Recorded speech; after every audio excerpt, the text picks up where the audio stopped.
Yeah, this area is a particular concern to me because it looks like this spot right here is a small spring seep or a spring cauldron, and it's the middle of summer and it's got pretty decent flow. I mean, I've seen cattle watering structures rely on less water than this, you know, to feed 80 herd of cattle. So there's a lot of water and volume coming out of here through the course of the day. And the first thing I see that's problematic is that it's got what looks like a rust or an iron precipitate in it. It's an orange color, which means it's probably acidic.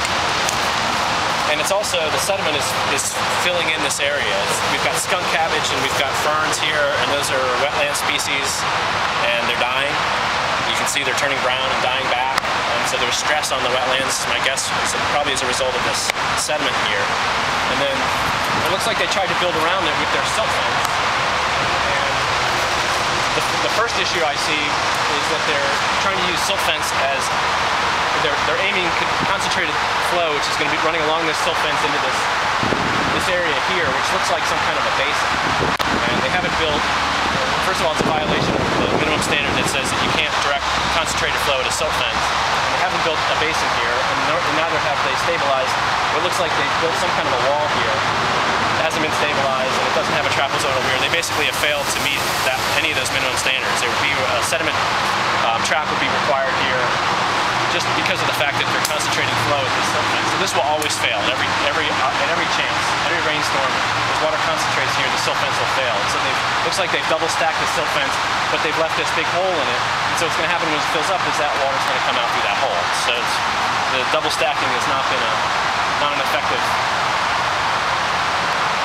resolution for the problem that's here. The problem here is a design problem, and they're implementing it wrong, even as designed. And what should have been done? They should have a sediment trap here. Anytime that you concentrate flow, you need to have, first of all, you have to, the conveyance channel needs to be hardened so that it does not erode, and they haven't done that anywhere along this silt fence. Anytime you convey stormwater through an area, it has to be hardened. It could either mean that you put down a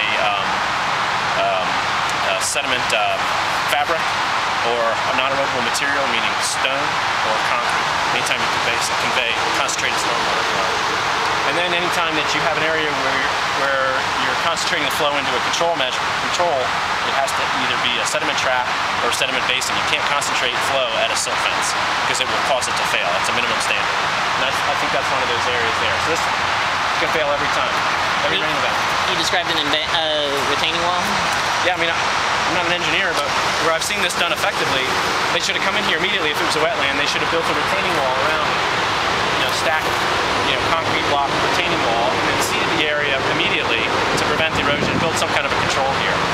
Because this is so steep, it's always going to erode. Anytime the raindrop, particularly from summer thunderstorms, hits that, it's going to cause that sediment to start to dislodge, and it's going to come right down the slope here, and it's going to start building up in this area.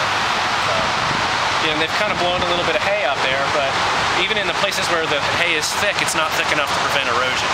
And it's not thick enough to prevent raindrop erosion. And that's the goal of putting down the hay covers to prevent the raindrops from beginning to agitate the surface. It's supposed to take the energy of the raindrop and dissipate it. And they haven't done that in any place that I've seen thick enough to actually function.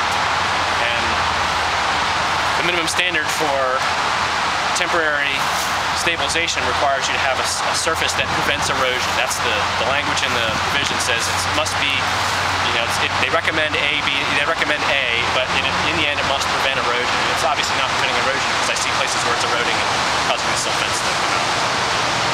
That's my take on that.